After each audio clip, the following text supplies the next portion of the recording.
Hello, welcome to Look North, our top story tonight. The Conservative Mayor of Keighley steps down over comments about a pride flag-raising celebration. Everybody's welcome. It's not about being gay, it is about being whoever you are, being accepted for who you are. Sadly, the message that's been passed out by the Mayor does not really fit with that. We'll get reaction to the Mayor's resignation. Also tonight. Bus strikes are off. Leeds drivers are offered a new deal after disruption for passengers on today's commute. Following weeks of dry weather, thunder, lightning and heavy rain leads to flash flooding in Sheffield and Rotherham. And swapping the classroom for the open air, young people in Sheffield discovering the delights of the natural environment. And it was a very dramatic start to Sunday morning. This was 5 o'clock yesterday morning. Another storm caused some localised flooding yesterday evening, and it looks fairly lively in the next 24 hours. Don't forget that detailed forecast. It follows shortly.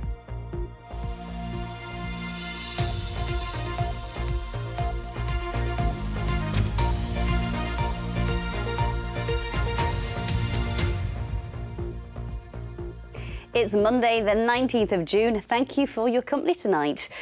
First this evening, the Mayor of a West Yorkshire town has resigned from his position after being criticised for taking part in a pride flag-raising celebration and then apologising for it. Mohammed Nazim, in the middle there, represents Keighley on Bradford Council. He said the event contradicted his personal religious beliefs. A local MP said it was right the councillor should consider his position, while people from the town's LGBTQ+ community groups called for action. Our social affairs correspondent Emma Glasby joins me on the sofa now. Emma, this has been a fast-moving story today, hasn't it? What is the latest tonight? Well, the announcement that Keighley's mayor had resigned came very late this afternoon and after we'd been told that he'd been suspended by the Conservatives in Bradford. Now, it was on Friday that Councillor Mohammed Nazim was pictured raising the pride flag in Keighley, but afterwards he posted on a local Facebook page describing it as a lapse of judgment. He said, "I wholeheartedly apologise for my participation in the flag-raising ceremony as it contradicts my personal religious beliefs.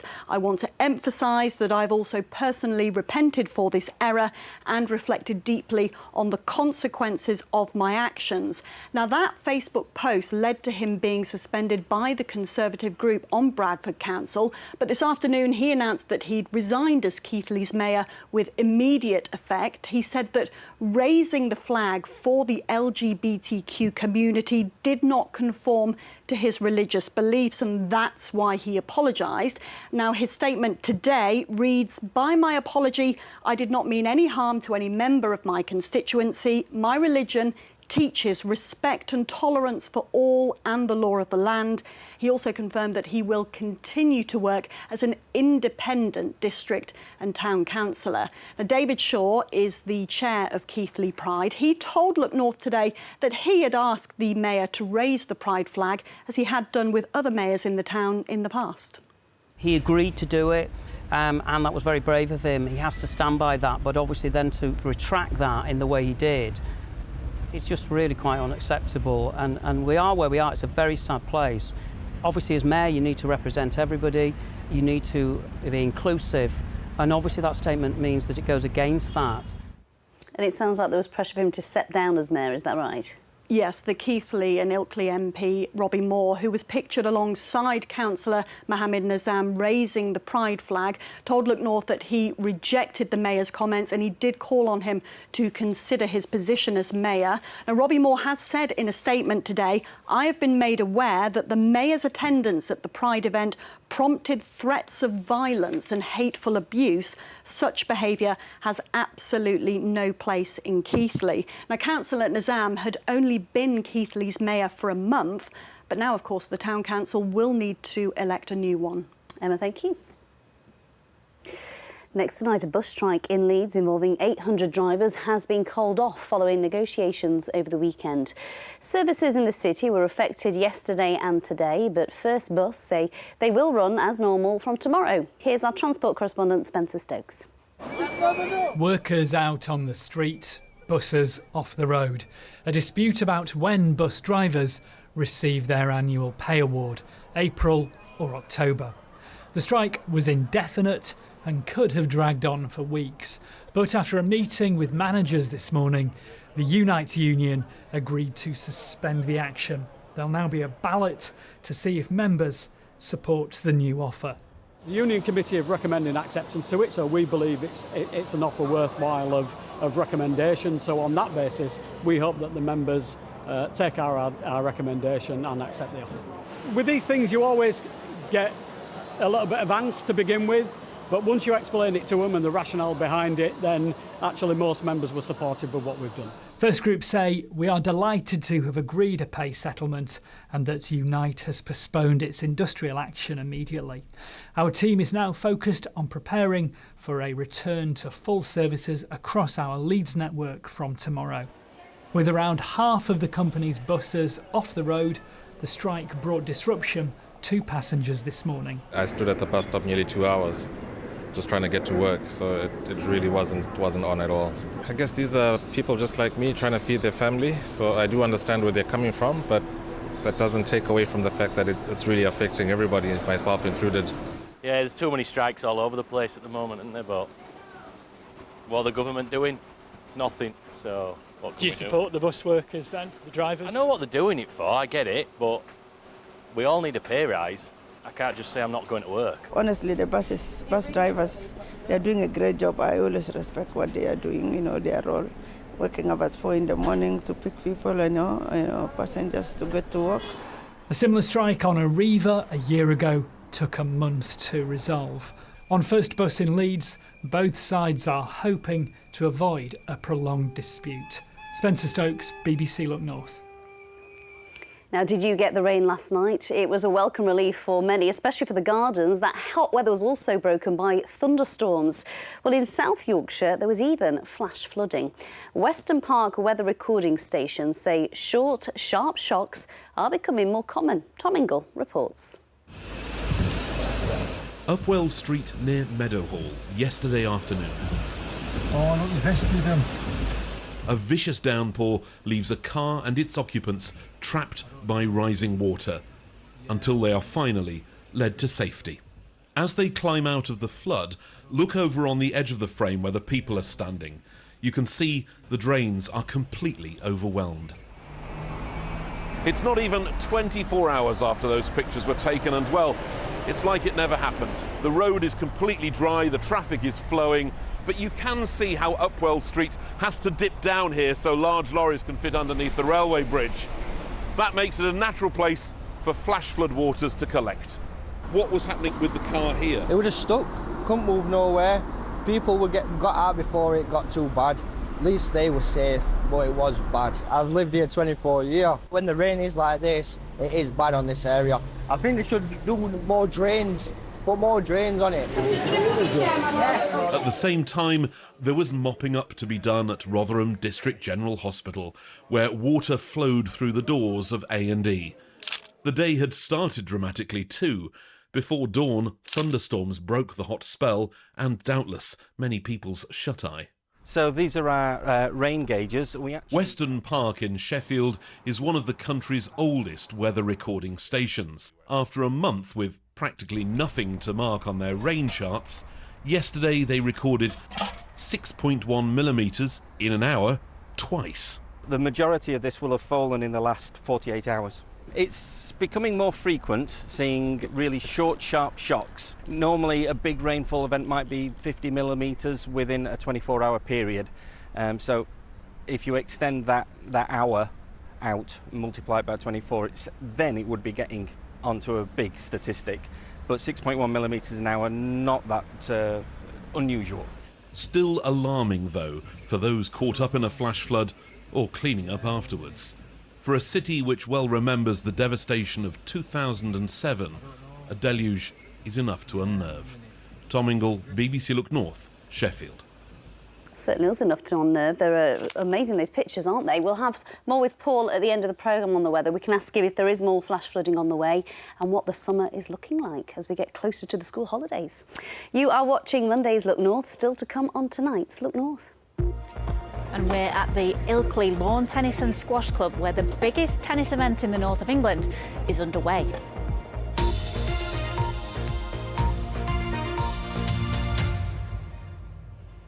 But before that, a father whose children were murdered in Killamarsh is preparing to play in a charity football match in their honour. John and Lacey Bennett died in September 2021, along with their mother, Terry Harris, and Lacey's friend, Connie Gent. The children have been fundraising for the Youth Cancer Trust, and this is the charity that their father Jason is supporting. This weekend he'll play alongside a team of Sheffield Wednesday legends. He spoke to Radio Sheffield about the event.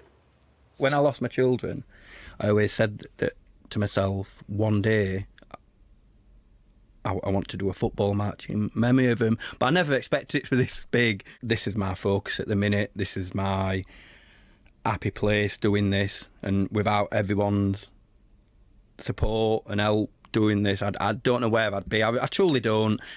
I'm just honoured, not only to get to meet people like Chris Waddle, Carlton Palmer, John Sheridan, to actually play against them. I'm absolutely honoured. You know, when you see me on pitch, that's not the real me. I'm laughing. I'm on that pitch. That's my release. I'm laughing at training. I've got all these lovely people around me, lovely support. But that ain't my usual day, you know. So it's pretty sad and dark my days, but some of them. But to be able to make this happen, it brings me a lot of hope and a lot of happiness. That's really good to hear, isn't it? Police are continuing to search for a 22-year-old woman who went missing from her home near Harrogate 3 days ago. Sophie Lambert is described as being 5'3", slim with long dark brown hair. Officers say she was last seen by her family in Starbeck just after 7 p.m. on Friday.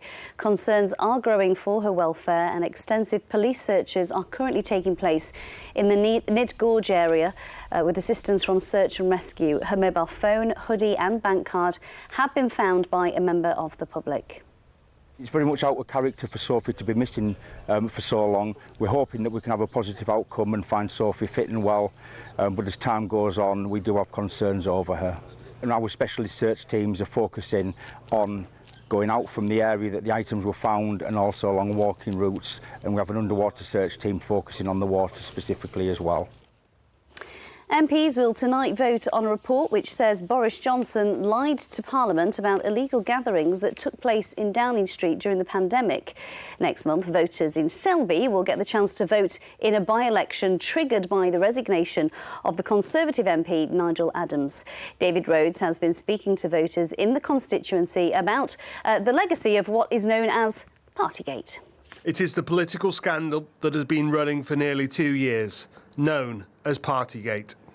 This evening in the Commons, MPs will vote on the report that says Mr Johnson lied to Parliament about illegal gatherings held in Downing Street during the pandemic. I do not believe that you can conceivably find me guilty of wittingly misleading Parliament. When he saw the report, the former Prime Minister resigned as an MP, along with his longtime aide Nigel Adams, the former MP for Selby. Mr Adams was not part of the illegal gatherings in Downing Street. In a forthcoming by-election, voters in this part of North Yorkshire will therefore have the chance to have their say on Boris Johnson's legacy. I thought it was all right, to be fair, but all of this scandal stuff just puts him in a bad light. Did you like him? I think I did, yeah. And only because he was an oddball, that's all, really. Do you think he did a good job as Prime Minister? I think he got us through COVID. With the Conservative Party, they're all much of the same. No matter who we get in, they're all for themselves and liars. Elsewhere in Yorkshire, there is still anger about the illegal gatherings. And then to find out that in Downing Street, they were having drinks parties. In Harrogate, Liz lost her father during the pandemic, prevented from seeing him regularly during his dying days. I was just livid, simply infuriated, and particularly when you find out that one of the parties had been the day after we'd had a socially distanced 6-people funeral. The Conservative candidate for Selby and Ainsty, Claire Holmes, was only selected on Sunday, and we were told she was unavailable for interview today. Other Tories from our region have defended Boris Johnson's conduct. Yeah, I think he's been treated terribly. I mean, we've had a pandemic for 2 years, but working in Downing Street was obviously extremely difficult for them. Well, look, we've seen what the Privileges Committee has to say about Partygate, and I'm not going to prejudge what Parliament concludes about the future of Boris Johnson. What I'm really focused on is offering an alternative to the Tory melodrama that we're seeing in Westminster that Nigel Adams has been so caught up in. Partygate has cast a shadow over one Prime Minister's legacy. What impact will it have on the Selby and Ainsty by-election? David Rhodes, BBC Look North, Selby. Well, we'll have more on the by-election and the candidates in the coming days and weeks, so brace yourselves. In breaking sports news tonight, manager Darren Moore has left Sheffield Wednesday. His departure comes less than a month after guiding them to promotion in the Championship. The 49-year-old joined the Owls in March 2021 and he led them to victory in May's League One playoff final against South Yorkshire rivals Barnsley. In addition, Moore's backroom staff have also left Hillsborough. Both parties believe that now is the right time we go our separate ways, the Wednesday chairman said in a statement earlier. We'll have more on that in our late programme at 10:30 tonight. Well, keeping with sport, we are just weeks away from Wimbledon and the biggest tennis event in the north of England is already underway in Ilkley. Our sport reporter Sally Hurst is there for us this evening and you've been blessed with blue skies, Sally, so far anyway. Yes, blue skies for now. Yes, this is the Ilkley Lawn Tennis and Squash Club, which is hosting the Lexus Ilkley Trophy. Now, it is one of the main events in the run-up to Wimbledon. Lots of homegrown talent on display this week, lots of British players. In fact, Johannes Munder's on centre court at the moment, currently a set down, but lots of international talent as well. So somewhere on the warm-up court over there is David Goffin of Belgium, the former world number 7. Now, in charge of everything here is Rick Smith. You are the tournament director. What can we expect over the next few days? Well, we've obviously got a huge amount of tennis coming up as long as the weather stays good for us for the rest of the week. We've got obviously finals day on Saturday, which is going to be a huge event. We've already sold out for that. And as you said, this is one of the biggest sporting events in Yorkshire. We're hugely proud to host it here at Ilkley. And we've got lots going on here, not just the tennis, but there's a big event and street food festival around it. Now, it has been a somewhat stressful day for you today because of the weather. Yeah, exactly. It's probably been the worst of all weather today, where we've had intermittent showers. So again, we've had play on off constantly, which is almost as bad as it could be, unfortunately. Now, this is an important event for the club, but for the region wider as well. Where does the money that you make here go in terms of developing tennis to communities more widely? Well, what we're looking to do as a club, and obviously to use this trophy to be an anchor for community tennis throughout the year, is the profits that we make here. We're going to be pledging 25% of those profits to go into community and outreach programmes in underprivileged areas in and around our whole region, and specifically into the Bradford area. And tickets still available? There's ground passes available all the way through to Friday, and then there is the odd ticket that will still be available on centre court for Thursday.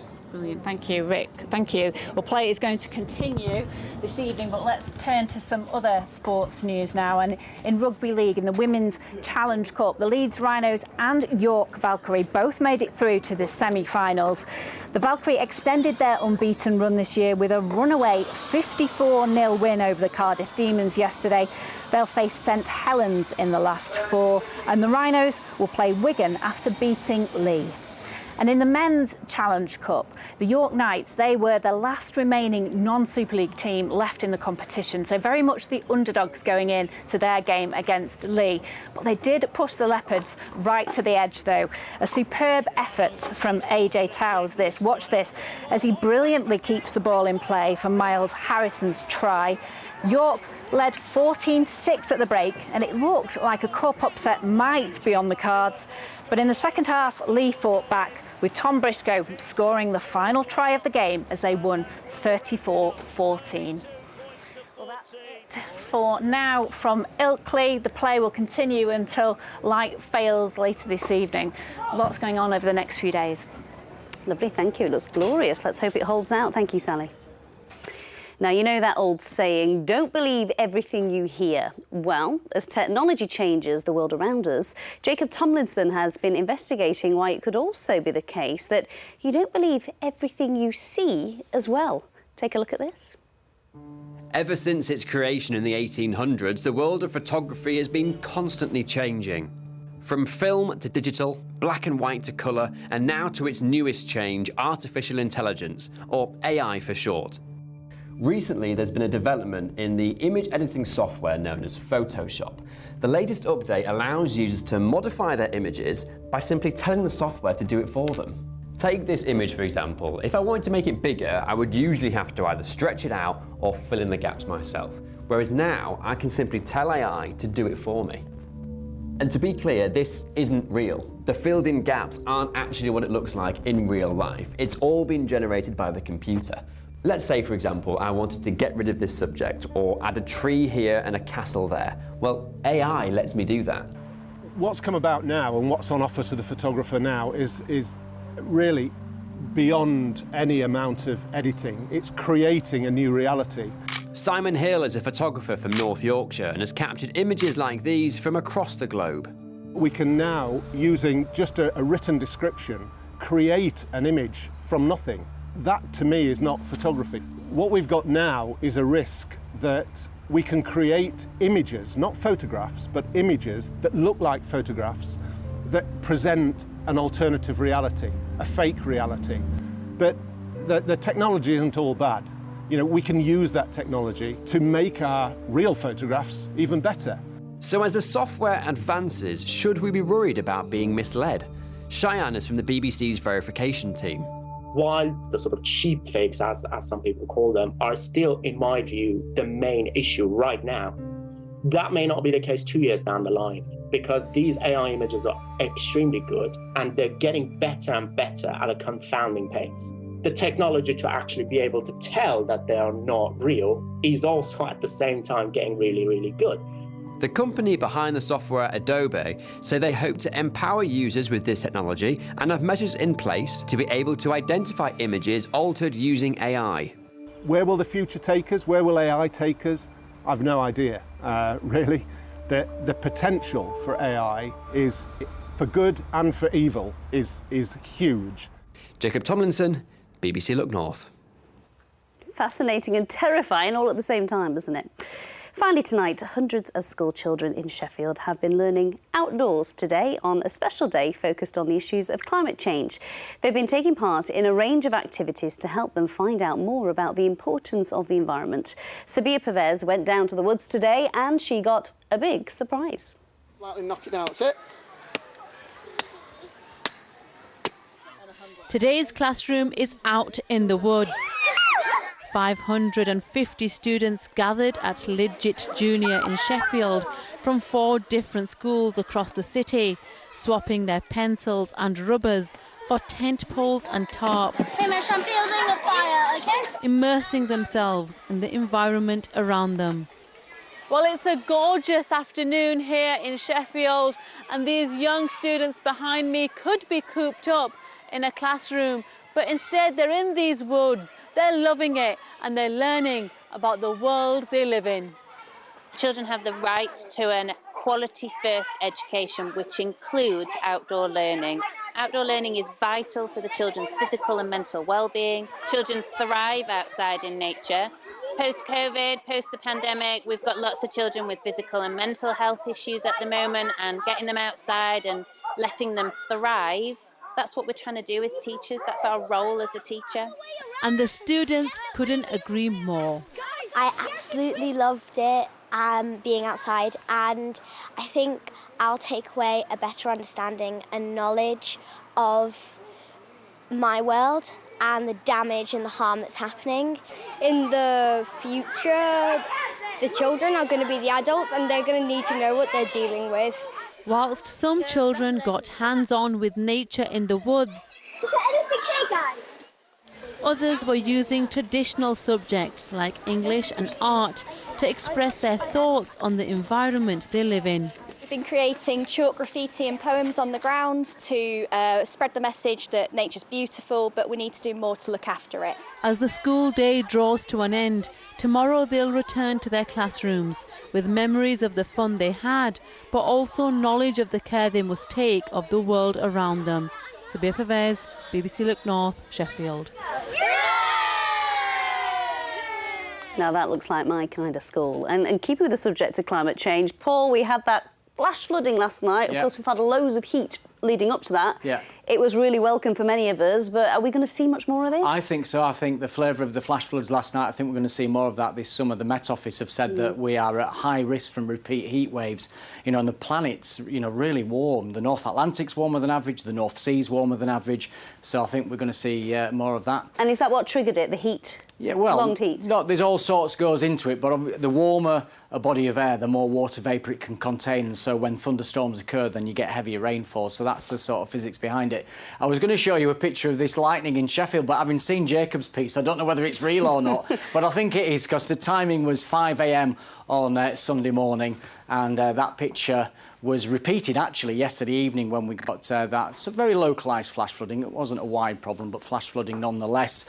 Now, this is really interesting. This was taken in Sheffield as well. If you look at these clouds coming down from the cumulonimbus, it's almost like there's multiple tornadoes there, not quite reaching the ground. They're funnel clouds, but it gives you an idea of the instability. And this was Halifax at around about 3 o'clock this afternoon. You can see that downpour there. That's a fantastic picture sent in from by Andrea. If you got any pictures in the next 24 hours, and there could well be some further thunderstorms tomorrow, then the addresses are on your screen right now. So the headline tomorrow, it does look really mixed actually.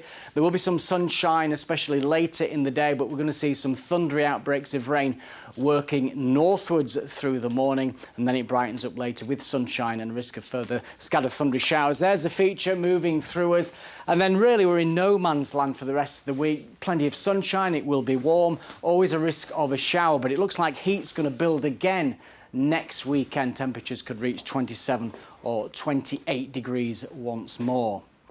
Now, there's your satellite picture. We have had 1 or 2 showers around, but it's largely dry now. We just look at that over France, right down there. That's tomorrow morning's weather. We have got thunderstorms developing across northern France for then. But in the short term, it does look fairly quiet tonight, dry with clear spells, and quite a warm night to come. We're looking at lowest temperatures around 12 or 13 degrees Celsius. Quickly, your high water times, as you can see there, 6:14 in Scarborough. And then for tomorrow, after a dry start, we'll see those thundery outbreaks of rain moving northwards, some torrential downpours possible, followed by sunshine and showers. More details, a live forecast at 10:30. Thank you very much. Just a reminder of that breaking story we had for you earlier in the programme. Manager Darren Moore has left Sheffield Wednesday, and that's just a month after guiding them to promotion in the Championship. We'll have more on that tonight as well. That's it from us. Bye-bye. Have a lovely evening.